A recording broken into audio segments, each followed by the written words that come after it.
All right, good evening, Springfield. Welcome to what's today's date? I'm drawing a blank. Yes, welcome to the October 10th, 2024 Township of Springfield Planning Board. Adequate notice has been given in accordance with the Sunshine Laws. Notice was published on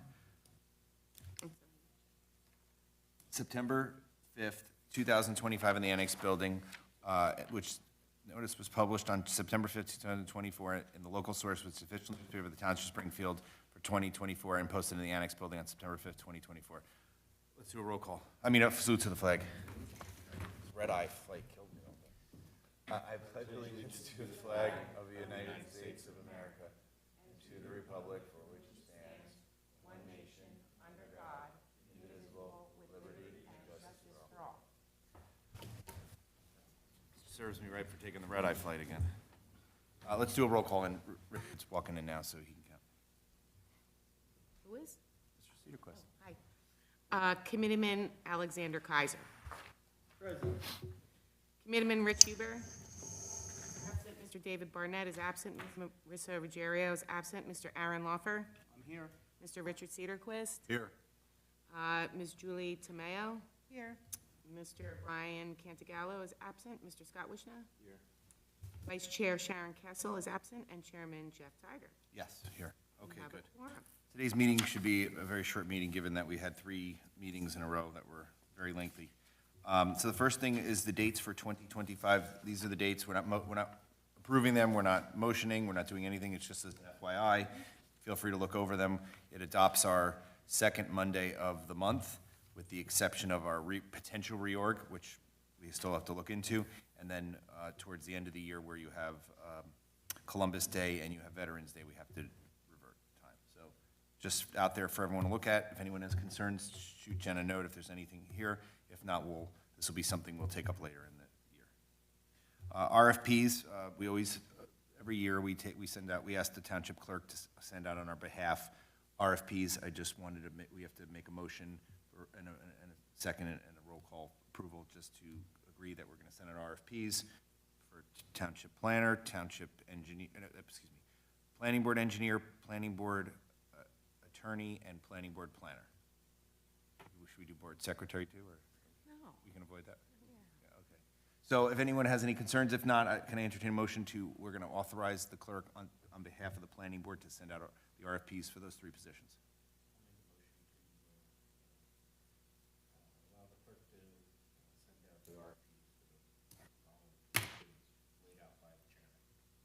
I think we could just do a roll call, right? Yep. Yeah, roll call. No, I think we could just do a voice vote. All in favor? Aye.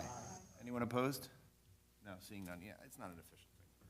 Whatever. Okay, master plan. Everyone knows that this year we've had, Alex and the mayor has been on our master plan committee, 2 people from zoning board, Mr. Barnett, and we've met several times. Our planner is going to kind of give us an overview of some of the things that we've done. We still have a little bit more to do. I understand we're going to have some homework too to do as well from him, but he's going to have like a brief 5-minute overview on what's going on as far as the affordable housing, some potential changes to ordinances and so forth. So,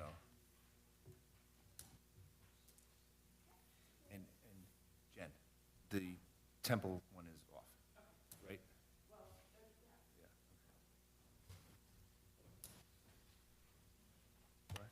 We just get too much work. So, yeah, it's too much work.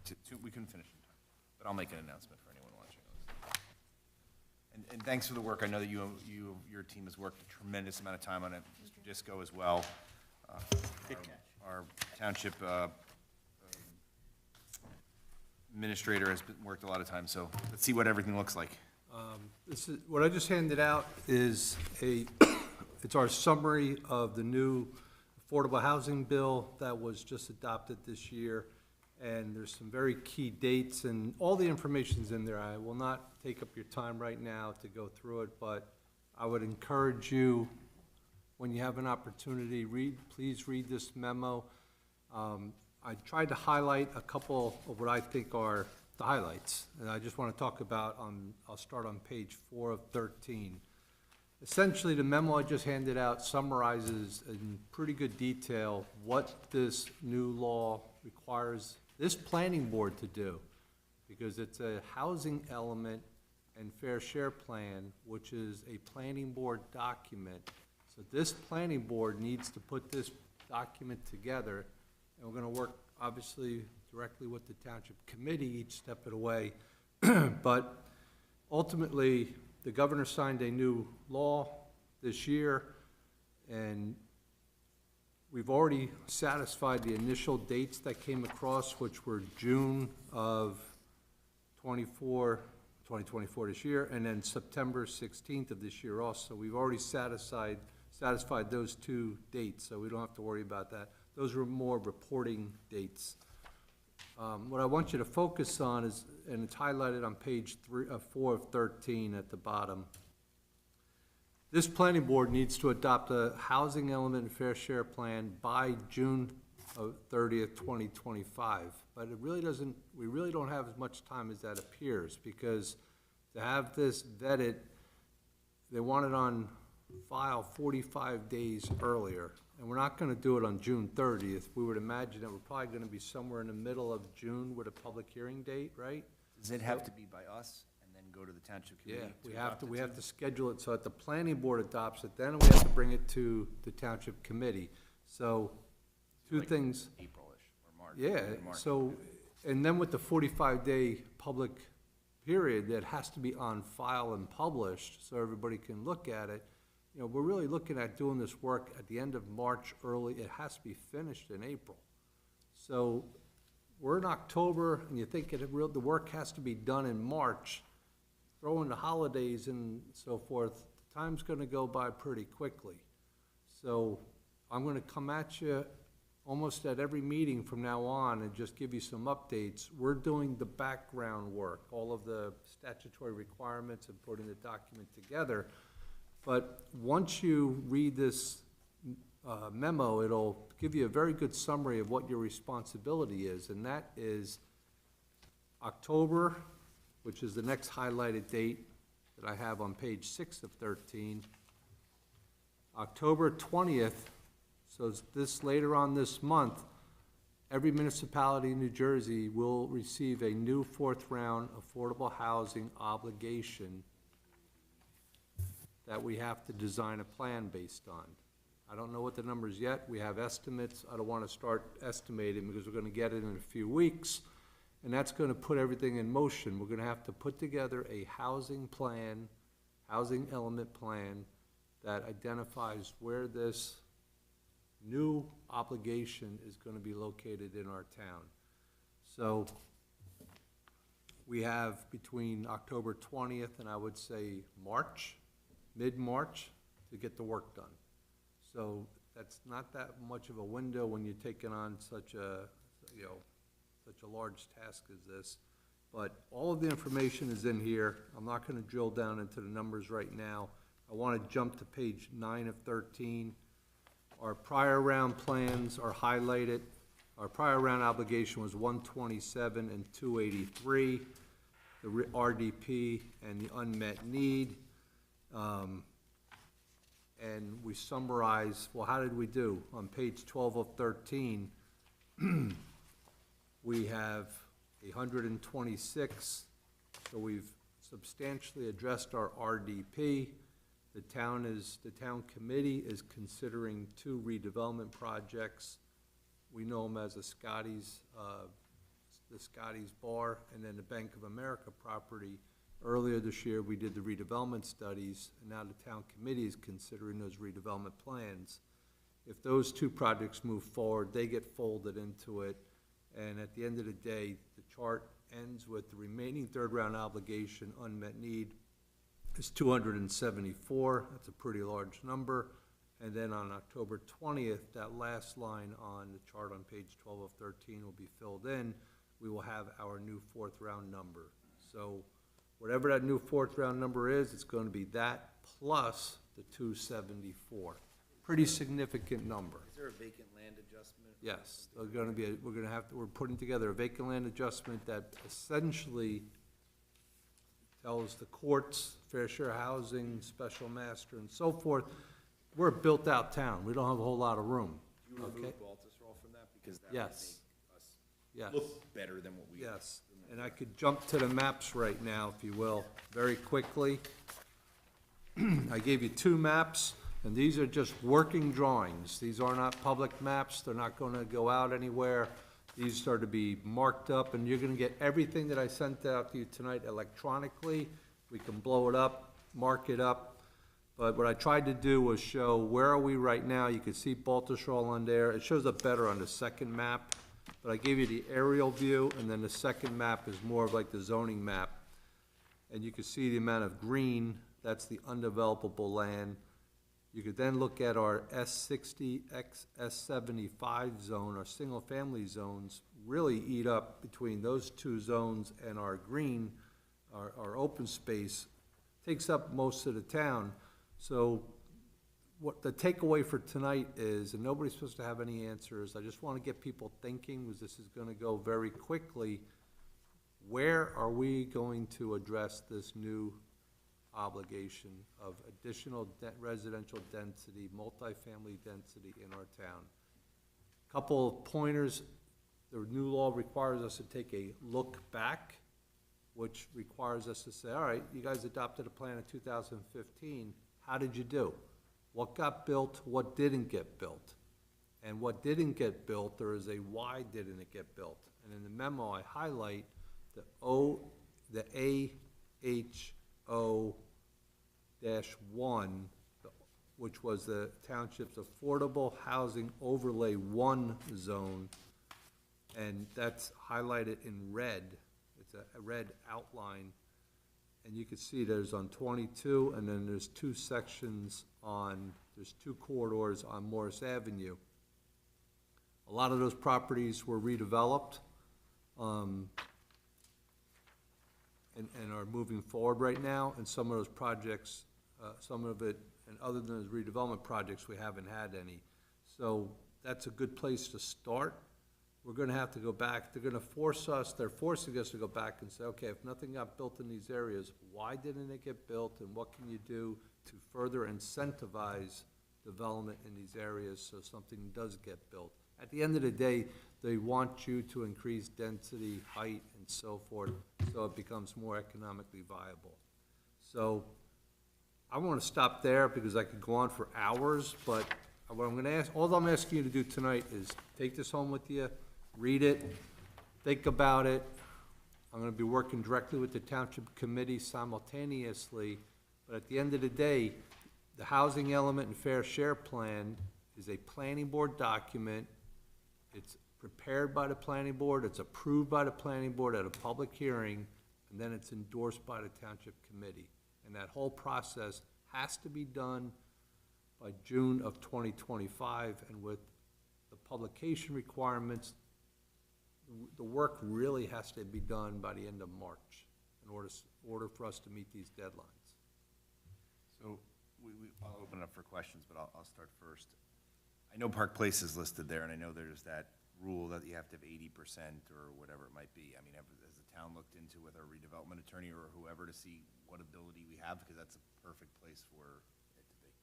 We haven't yet, but that's one of them that's on the table. And then what about in some places like, I know that we talked about Christmas tree shop and whatever, if it's in the public good, does is educating the township committee on what we can do with a condemnation, with getting a developer that will do it, so the cost doesn't cost anything to the township whatsoever, that everything's funded by a developer using the power of condemnation? That may be another thing to discuss. Absolutely.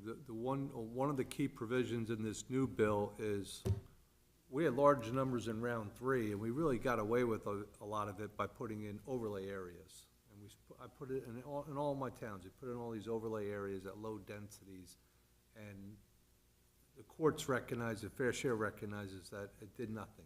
Very little got built out of there.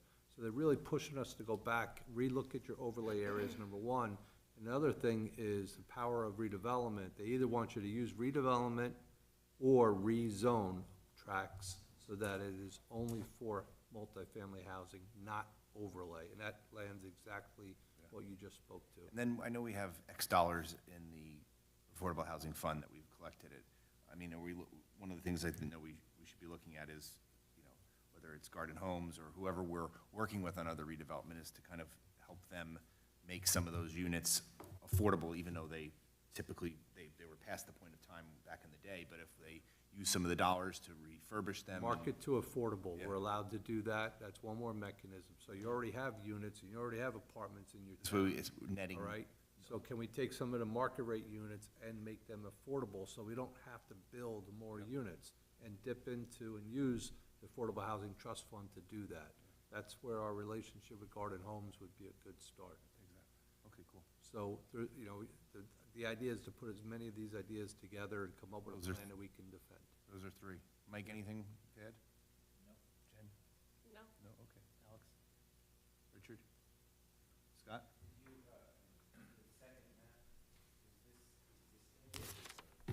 It's all existing. Everything is existing, we haven't proposed anything yet. I'm starting at where we are today, and we go from there.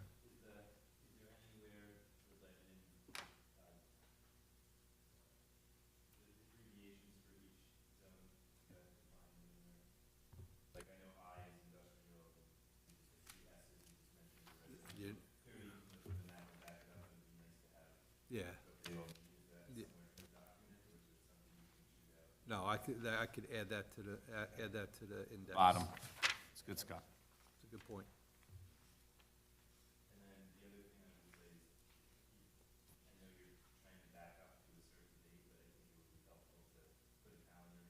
Yeah.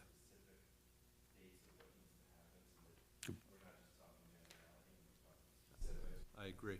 So when you, that's good. So November 7th, when we have our virtual planning board meeting, and you take 5-10 minutes to go through it, maybe you're gonna give us deadlines and dates that we have to meet, so that way we back into it for the township committee. Their dates are pretty set, you have ours from a standpoint, and if we have to add a special meeting to make it work, we'll obviously have to do that. Understood. This is, I know that there's a, I'm not sure if this applies to this or not. There's a bunch of, like, at least 20 municipalities or 20 towns that are actually fighting this thing. Is this what they're fighting?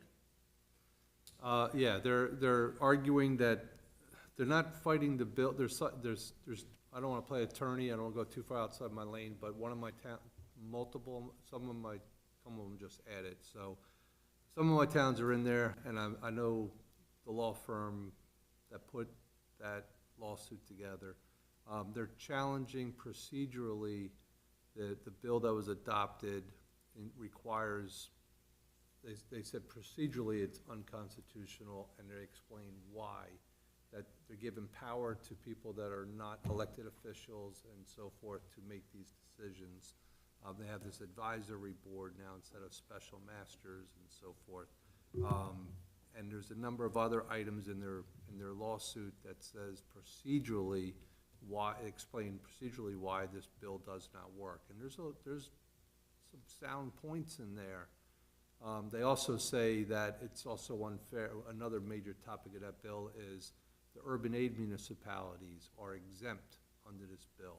So the New Brunswicks of the world and the Hackensacks and the Jersey Cities of the world do not get an obligation. And what that does is, the number doesn't go down because of that, the number just gets pushed to the other municipalities in that region. So they're saying, wait a minute, time out, that's unfair. You know, we're here in Union, and Elizabeth does not get a number because they're an urban aid municipality. So the number that's assigned to this region includes Elizabeth, but they get zero obligations, so that gets pushed to Springfield, a portion of it. And they're saying, hold on, that's not fair. So those are two of the major items, and they're gonna, litigate as all day long on that. The issue at the end of the day is, they've already said that we are to proceed and adopt our plan as that goes on its own separate track, and we're gonna have to amend and adjust as we need to, depending on the outcome, and there's gonna be more lawsuits against it. There's at least two more that are coming that are challenging it.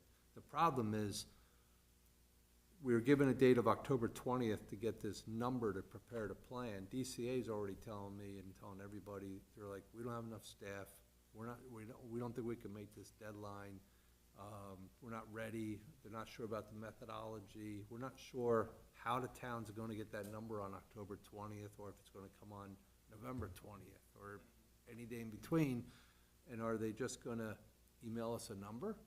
And then the township committee has to adopt a binding resolution by January 31st on this number. And how's the number gonna be delivered? Is it gonna come with all the homework? Is it gonna show all the data sets and the calculations?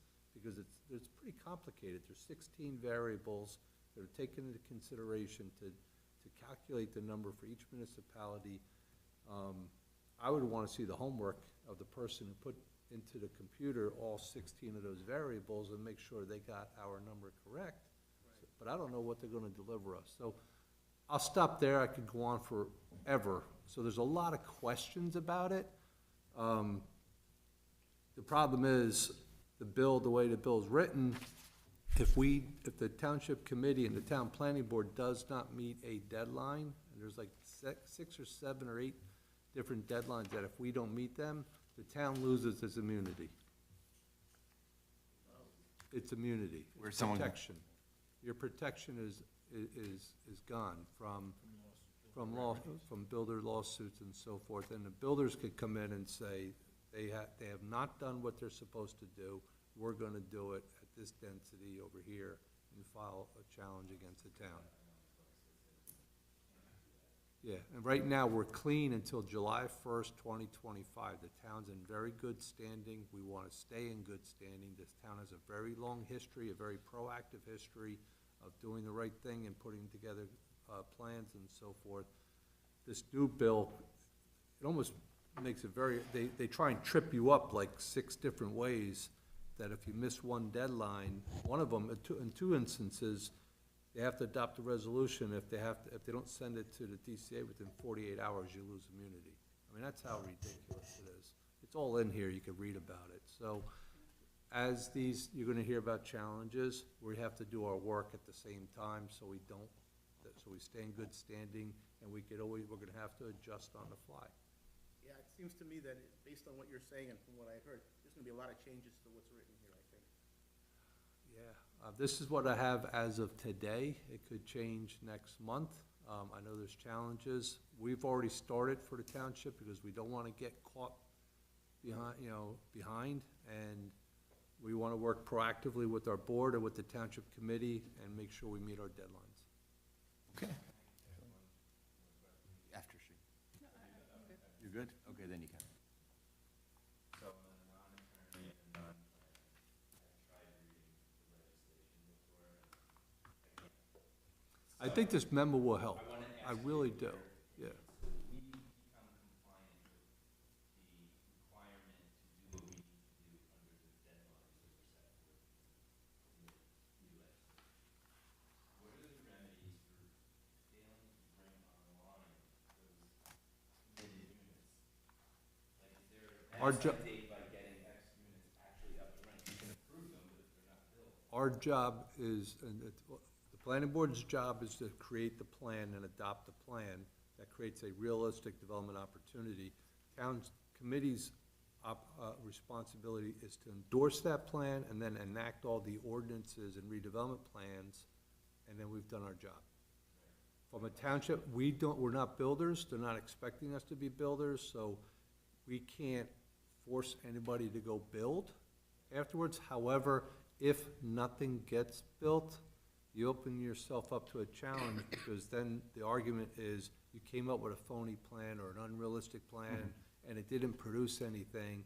However, that's not the case. We have multiple projects going up, and that all address our round 3. We're in really good shape, and we want to stay out in front of it. I'm just interested in understanding what can be done at the end of X, You could, whatever the moratorium. you could, To Milburn. there's 3 projects in our 3rd round plan that didn't get built. And so we have to go back and make a decision as a board and as a town committee. Do we increase density? Do we find other properties? Or, we have to address why they didn't get constructed. That's part of this process. All right, well, we're getting together on the 7th, and the subcommittee's gonna meet before, so we'll have some more good stuff for that point. Okay. The first, we have a couple things on the agenda. First is the Jersey Mike's PCR Store 17 LLC, 8-24S, 201-22, Block 307, Lot 2, 3702, Lot 2, preliminary and final site plan for a conditional use. The resolution was populated on the website. Our attorney put it together. I don't think there was any concerns. Anyone have any problems with it? If not, can I entertain a motion to approve it? I'll move to approve it. I'll second it. Do we have a roll call? Mr. Laufer, Yes. Chairman Tiger. Yes. Committeeman Kaiser. Abstain, right? I don't have my roll call sheet. I don't remember hearing this application, so either I shouldn't be voting on it because I don't remember any of the application, or I don't think I was there. All right. Mr. Cedarquist. Yes. We have enough. And Julie Tomeo. Motion passes. Okay.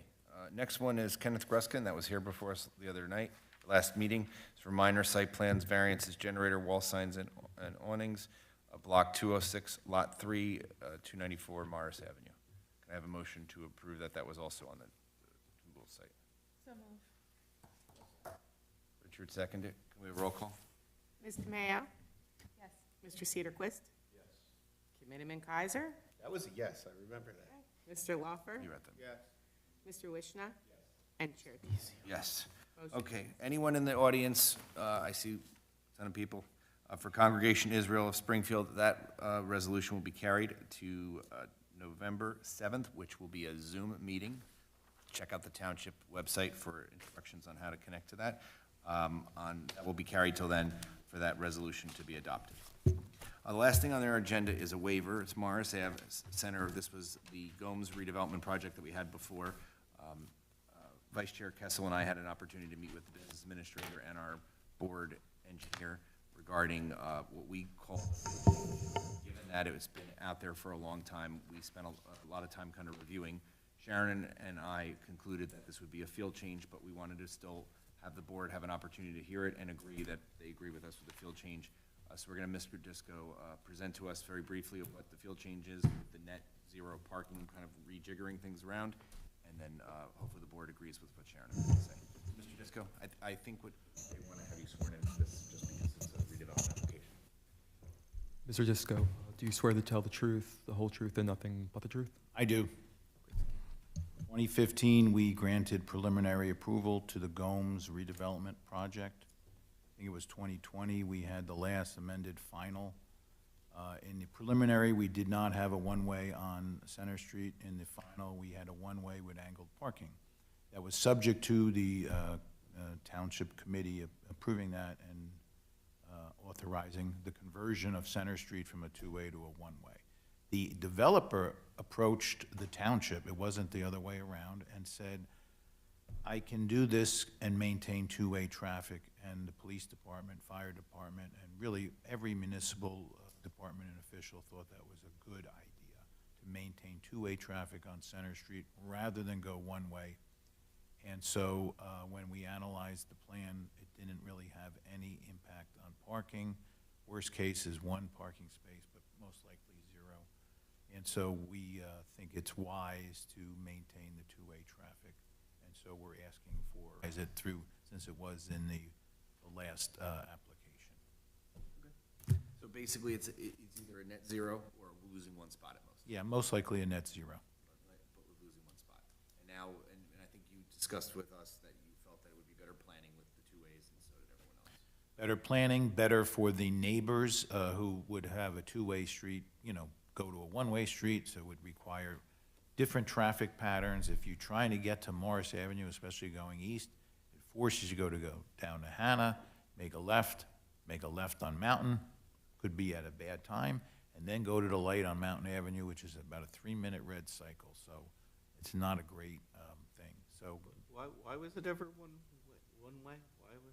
It was proposed to add angled parking on Center Street. Gotcha, yeah. But when we eliminated the one-way and the angled parking, putting parallel parking back, and then the saving of the reconfiguration of the, what we'll call the DMV parking lot entrance, which would have lost parking spaces, which nobody probably looked at back in 2015, the net is really no change.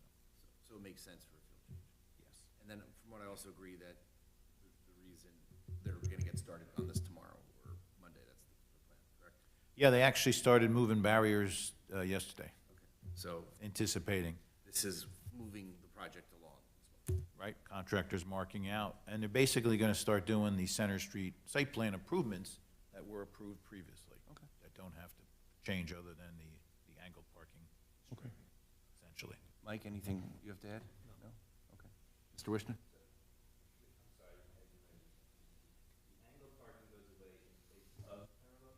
Normal on-street curb parking.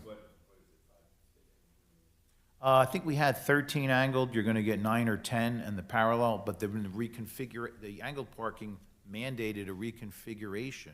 Because now we had one way, we would've had an island there, we had to shift the driveway, the entrance to the DMV parking lot, and we would've lost most likely 4 to 5 parking spaces in doing it. Yes. Right, the other side of the street is posted by signage as no parking. And that parking, those spaces wouldn't be for residents. That's like if you're running to the. Street parking, right. They're not parking overnight there. They can't, only 2 to 6 they can.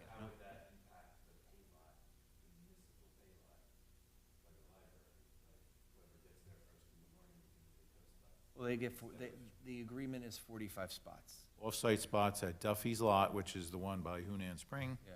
And then that was later amended to include the DMV lot because due to the flooding concerns, we didn't think we had 45 parking spaces in Duffy's to give.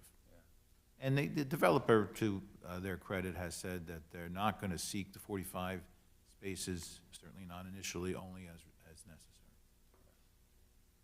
Okay. Richard, anything? That's correct. That wouldn't change. The one-way would be, if it was a one-way, it was from Morris Avenue in. So there would in no way to get that right turn now. And again, this normally would have been a field change where it would have been Mr. Yeah. Fusco's power, but just because this application's been in the media and everyone's been talking about it, I just want to make sure the board is in agreement. It makes sense. Julie? Aaron? No, I don't have any questions. Okay, so then what I would like to do is just, we're gonna, I guess we'll do a motion to approve the field change as outlined by Mr. Fusco. I'll make that motion. Waiver, the waivers. The waiver.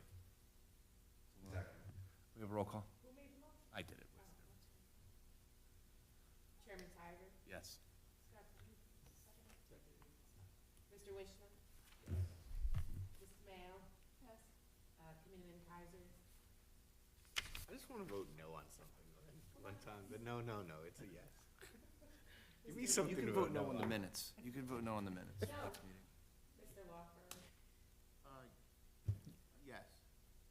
I think that's it, right? Mr. Cedar.